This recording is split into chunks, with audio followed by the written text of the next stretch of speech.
The Rambling Geordie. So Ursula von der Leyen, that permanent Brussels fixture who's never once been elected by a single European voter, which is currently having kittens at the minute. Proper, full-blown designer handbag shaking terror. And why, you may ask?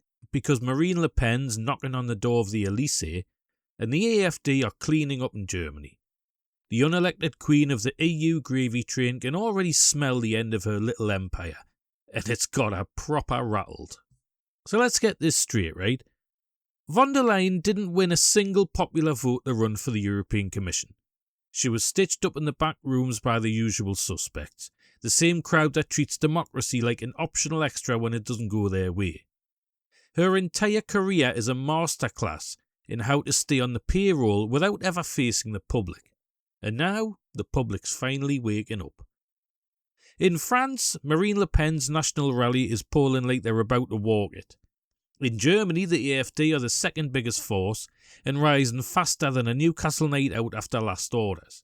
Both parties are saying the quiet part out loud. Mass uncontrolled immigration has to stop.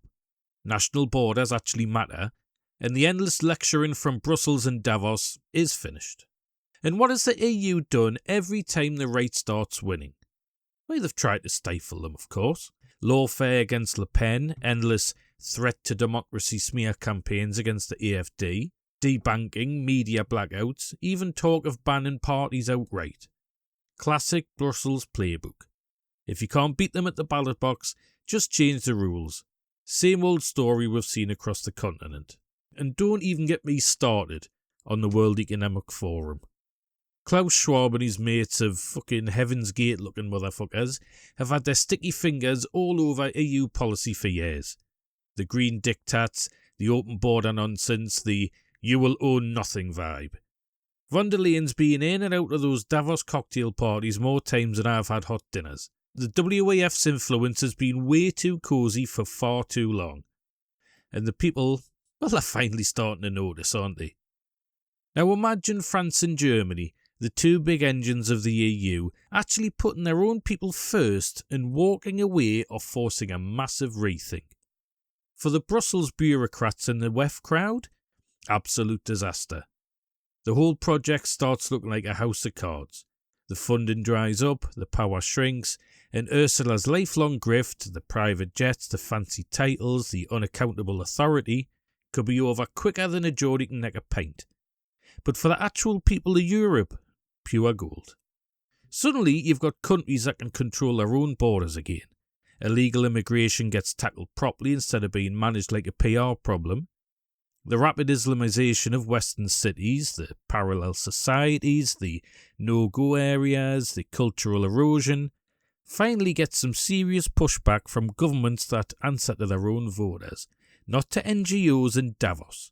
Ordinary Europeans get their say back. That's not far right. That's just common sense with a passport. So there you have it. Ursula von der Leyen is staring down the barrel of the first real democratic reckoning the EU has faced in decades, and she's terrified because deep down she knows the game's nearly up. The unelected class that treated Europe like their personal playground is about to meet the voters they spent years ignoring and insulting.